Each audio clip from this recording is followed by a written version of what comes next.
Listening test. You will hear a number of different recordings and you will have to answer questions on what you hear. You will have time to read the instructions and questions and you will be given time to check your work. All the recordings will be played once only. The test is in 4 parts. Now turn to part 1. You will hear a woman phoning a box office to ask about a festival in the town of Kenton. First, you have some time to look at questions 1 to 5.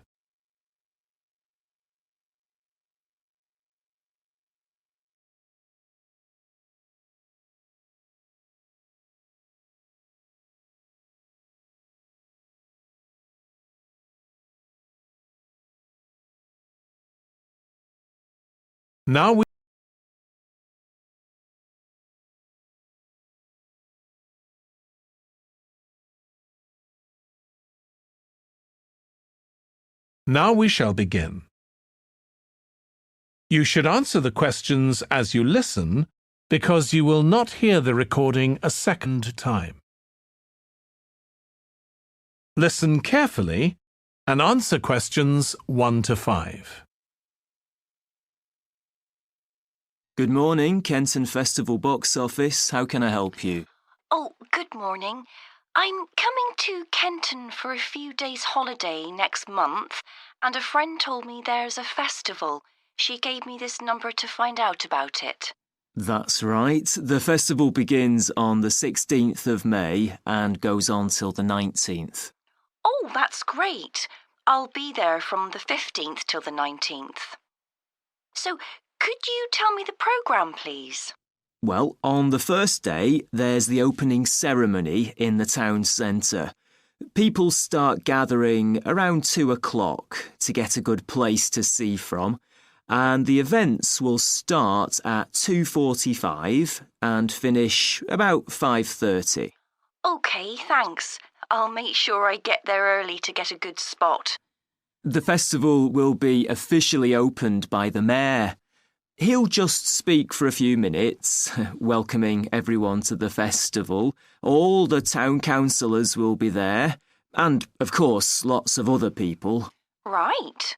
Then there'll be a performance by a band. Most years we have a children's choir, but this year the local army cadets offered to perform, and they're very good. Uh-huh. After that, a community group from the town will perform a play they've written themselves, just a short one. It's about Helen Tungate. I don't know if you've heard of her. I certainly have. She was a scientist years ago. That's right. She was born in Kenton exactly 100 years ago, so we're celebrating her centenary. I'm a biologist, so I've always been interested in her. I didn't realise she came from Kenton. Yes. Well, all that will take place in the afternoon, and later, as the sun sets, there'll be a firework display. You should go to the park to watch, as you'll get the best view from there. And the display takes place on the opposite side of the river. It's always one of the most popular events in the festival. Sounds great. Before you hear the rest of the conversation, you have some time to look at questions 6 to 10.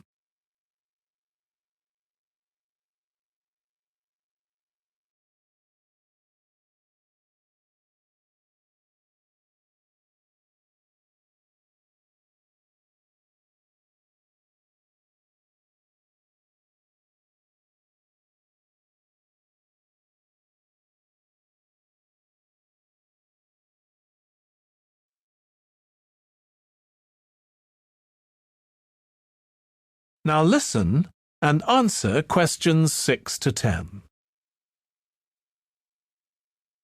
And what's happening on the other days? There are several events that go on the whole time. For example, the students of the art college have produced a number of videos, all connected with relationships between children and their grandparents. That sounds interesting. It makes a change from children and parents, doesn't it? Exactly. Because the art college is in use for classes throughout the festival, the videos are being shown in Handsworth House. How do you spell the name? Handsworth.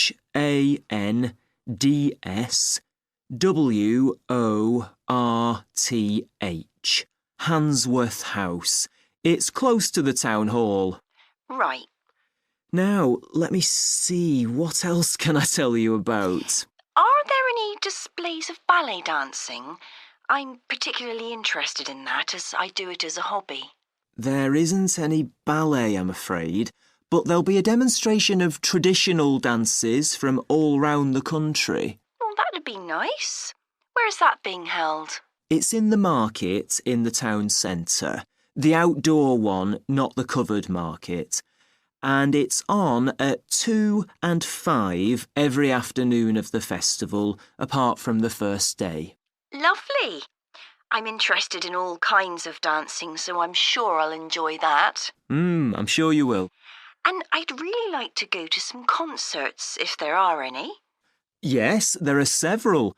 3 performed by professionals and 1 by local children.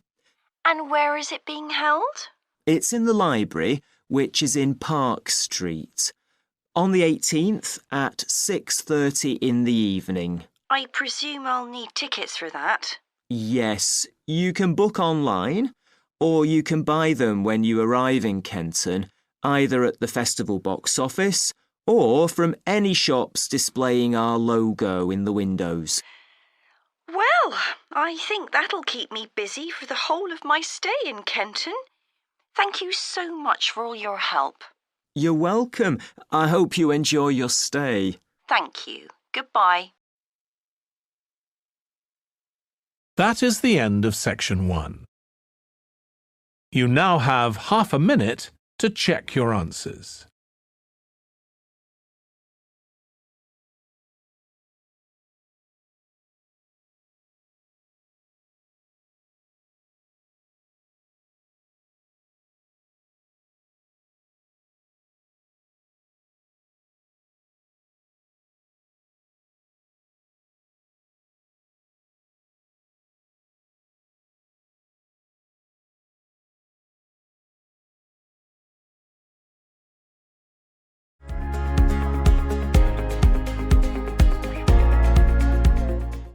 Part 2.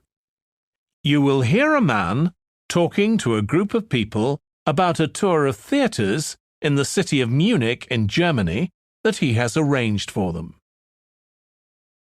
First, you have some time to look at questions 11 to 15.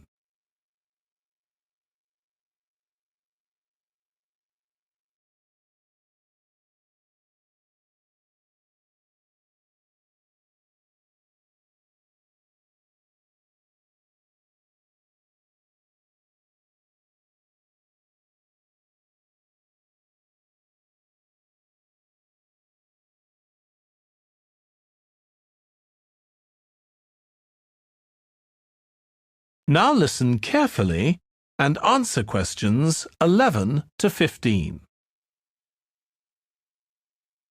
Right. I've now almost succeeded in finalising plans for our tour, so I'll bring you up to date with what I know. As you know, we're flying first to Munich on Monday the 4th. The flight is at 11:30. So it's too early to have lunch at the airport. I suggest we meet there for coffee at 10, which should give us plenty of time for breakfast before we leave home. When we arrive in Munich, we'll be met at the airport by Klaus Bauer. Klaus works for a tour operator, and he'll look after us for the time we'll be in Germany. He's already liaised with the managers of the theatres we're going to visit, and he's also arranged for an officer of the National Theatre in Munich to show us round the theatre one afternoon during our stay. Now, last time we discussed this trip, I didn't have the precise cost for hotel rooms, but now I have. The normal rate at the hotel where we're staying is €150 a night for a double room. I'd hoped to get that down to €120, but in fact I've been able to negotiate a rate of $110. That'll be reflected in the final payment, which you'll need to make by the end of this week. On Tuesday, the day after our arrival, I had hoped we could sit in on a rehearsal at one of the theatres, but unfortunately that's proved very difficult to arrange. So instead, we'll have a coach trip to one of the amazing castles in the mountains south of Munich. On Tuesday evening, we'll all have dinner together in a restaurant near our hotel. From talking to you all about your preferences, it was clear that a typical local restaurant would be too meat-oriented for some of you. Some of you suggested an Italian restaurant, but I must confess that I decided to book a Lebanese one, as we have plenty of opportunities to go to an Italian restaurant at home. On Wednesday afternoon, the director of the play we're going to see that evening will talk to us at the theatre. She'll describe the whole process of producing a play, including how she chose the actors, and, as the play we're going to see is a modern one, how she worked with the playwright. Before you hear the rest of the talk, you have some time to look at questions 16 to 20.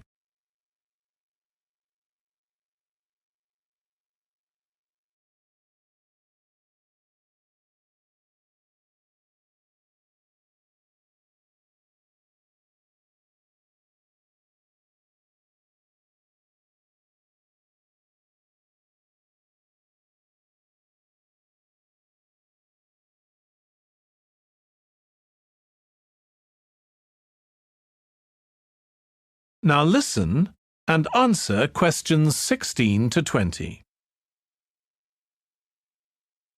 Right. Now I'd just like to make a few points about the plays we're going to see, partly because it might influence your choice of clothes to take with you. The play we're seeing on Wednesday evening is a modern one, and we're going to the premiere, so it'll be quite a dressy occasion, though of course you don't have to dress formally. I gather it's rather a multimedia production, with amazing lighting effects and a soundtrack of electronic music, though unfortunately the playwright is ill and is unlikely to be able to attend. On Thursday, we're seeing a play that was first performed last year, when it was commissioned to mark 100 years since the birth in the town of a well-known scientist. We're going to see a revival of that production, which aroused a lot of interest. Friday's play will really make you think hard about what clothes to pack, as it'll be in the garden of a palace. It's a beautiful setting, but I'd better warn you, there won't be much protection from the wind. On Saturday, we're going by coach to a theatre in another town, not far from Munich. This will be the opening of a drama festival, and the mayor and all the other dignitaries of the town will be attending. After the performance, the mayor is hosting a reception for all the audience, and there'll be a band playing traditional music of the region. And after having a day off on Sunday, our final play is on Monday, and it's in the stunning setting of the Old Town Hall, which dates back to the 14th century. The performance marks the 50 years that the lead actor has been on stage, and the play is the one where he made his first professional appearance all those years ago. And the day after that, we'll be flying back home. Now, have you got any questions before I move? That is the end of section 2. You now have half a minute to check your answers.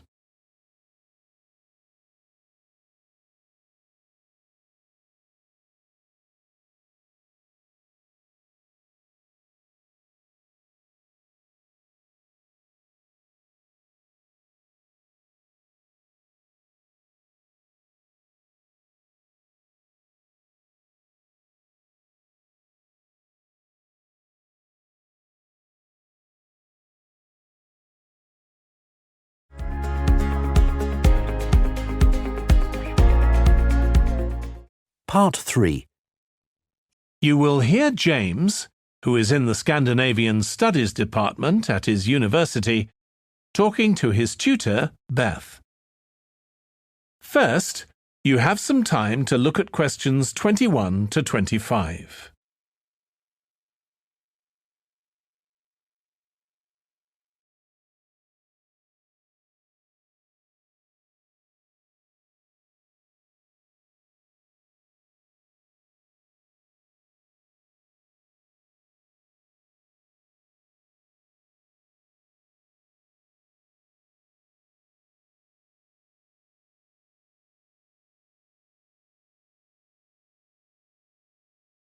Now listen carefully and answer questions 21 to 25. Oh, good morning. You must be James. I'm Beth Cartwright. Please call me Beth. Thank you. Now, as this is your first tutorial since you started on the Scandinavian Studies course, I'd like to find out something about you. Why did you decide to take this course? Well, my mother is Danish, and although we always lived in England, she used to talk about her home a lot, and that made me want to visit Denmark. We hardly ever did, though. My mother usually went on her own. But whenever her relations or friends were in England, they always came to see us. I see. So I assume you already speak Danish, one of the languages you'll be studying? I can get by when I talk to people, though I'm not terribly accurate. Now, you probably know that you'll spend the third year of the course abroad. Have you had any thoughts about that? I'm really looking forward to it. And although Denmark seems the obvious place to go because of my family connections, I'd love to spend the time in Iceland. Oh, I'm sure it can be arranged. Do you have any plans for when you graduate? A lot of students go on to take a master's degree. I think the 4 years of the undergraduate course will be enough for me. I'm interested in journalism, and I quite like the idea of moving to Scandinavia and writing for magazines. I'd find that more creative than translating, which I suppose most graduates do. Okay. Now, how are you finding the courses you're taking this term, James? Well, I'm really enjoying the one on Swedish cinema. That'll continue next term. But the one on Scandinavian literature that's running at the moment will be replaced by more specialized courses. Oh, and by the way, if you're interested in watching Danish television programs, there's going to be a course on that the term after next. That sounds good. Have you started thinking about the literature paper that you have to write in the next few weeks? Yes, my first choice would be to do something on the Icelandic sagas. The trouble with that is that a lot of people choose that topic, and it can be difficult to get hold of the books you'll need. Why not leave that for another time? Right. You might find modern novels or 19th century playwrights interesting. I've read or seen several plays in translation, so that would be a good idea. Fine. I'll put you down for that topic. Right. So what would you advise me to aim at in the paper? First, I suggest you avoid taking one writer and going into a great deal of detail. That approach certainly has its place, but I think you first need to get an understanding of the literature in the context of the society in which it was produced, who it was written for, how it was published, and so on. I also think that's more fruitful than placing it within the history of the genre. Okay, that sounds reasonable. Before you hear the rest of the discussion, you have some time to look at questions 26 to 30.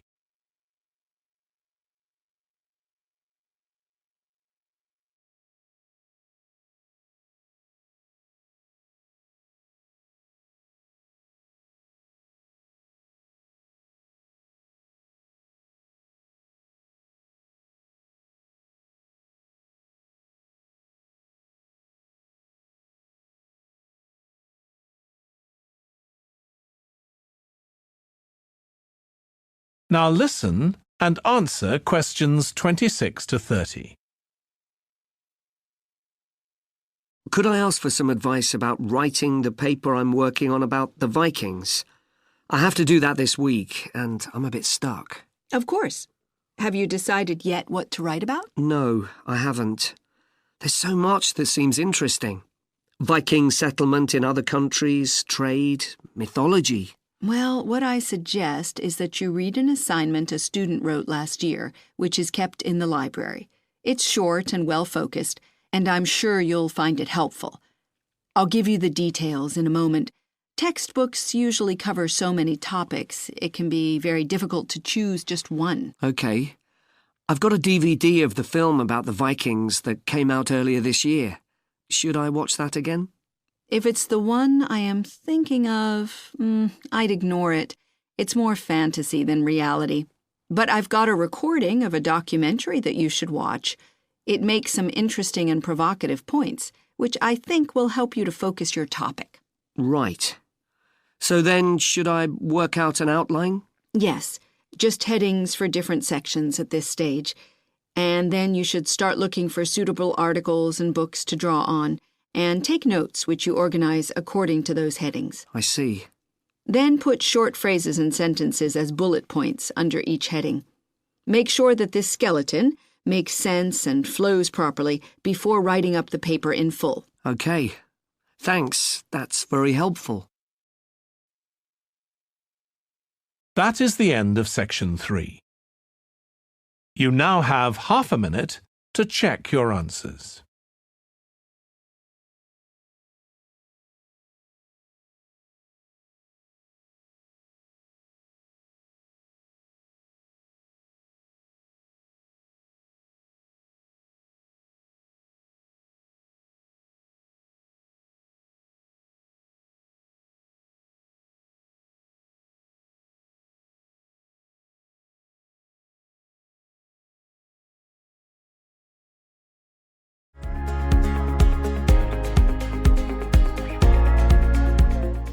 Part 4.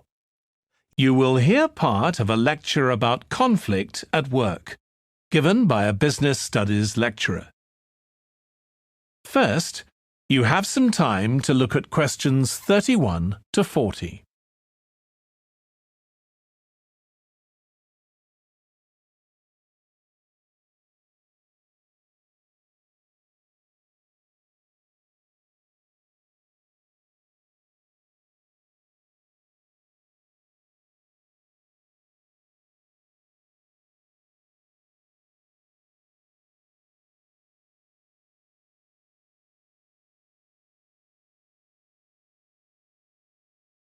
Now listen carefully and answer questions 31 to 40.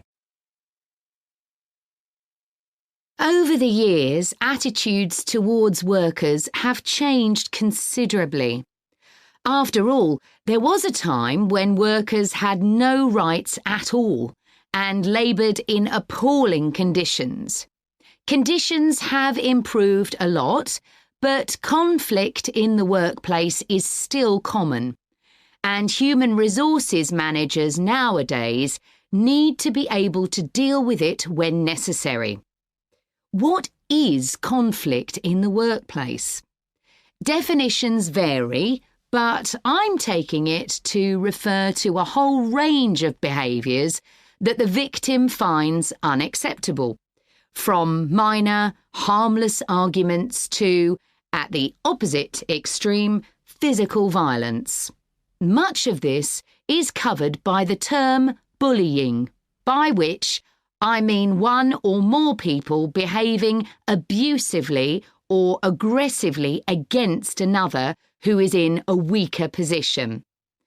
Although all behaviour like this is a form of conflict, not all conflict can be described in these terms.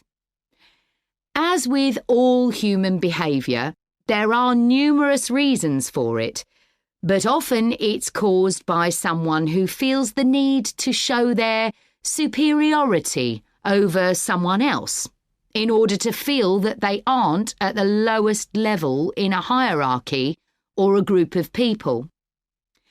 In some cases, one person simply dislikes the other, on the basis that the personality of one is in some way incompatible with that of the other person.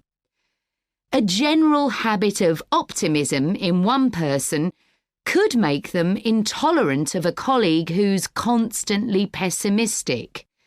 Not that that justifies treating them badly, of course. Some conflicts arise when people are more interested in promoting themselves and their team than in the company as a whole. These conflicts are called structural and could come about, for example, when a sales team believe they are the only people in the business who do any useful work and look down on behind-the-scenes administrators. Conflict obviously affects the individuals concerned. The situation is likely to be very stressful for victims, resulting in their absence from work, possibly for months.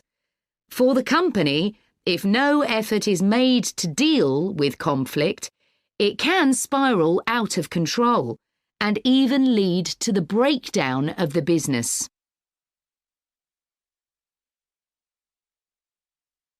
Some interesting work with chief executives, CEOs, has uncovered some of the reasons why they may treat colleagues badly. Many CEOs combine two opposing characteristics: confidence, that is, the belief that they're capable of great achievements, with a high level of anxiety, a fear of missing targets, whether set by themselves or by the directors of the company. This combination can make them respond badly to anyone who questions their decisions. In a high-pressure work environment, such characteristics become problematic, and it's particularly difficult to tackle the situation where colleagues, managers, and board members are all trying to achieve their own visions. When they can't agree on strategic issues and on where they see the business going, there are real problems. For managers at lower levels within the organisation, it might seem that an autocratic form of management, where the chief executive gives orders and everyone else has to obey, would see more conflict than others. Interestingly, though, a company with a more democratic business model can suffer more when uncertainty about who to report to leads to conflicting demands. Now I'll say a little about dealing with the type of conflict that has harmful effects. Of course, the ideal is to prevent it arising in the first place. A good manager at any level will make efforts to earn the respect of the people they work with, particularly those who report to them. That will involve politeness in all communications and treating them as equals who happen to have a different role within the organisation. Sometimes, of course, conflict does occur and can get out of hand. In such cases, the Human Resources Department often gets involved. However, if one of the parties in a conflict sees human resources as simply a mouthpiece for the chief executive, then an external mediator might be able to help.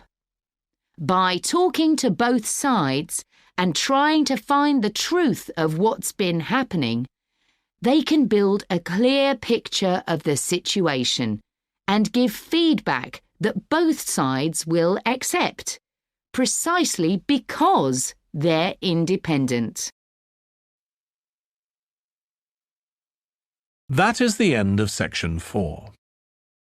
You now have half a minute to check your answers.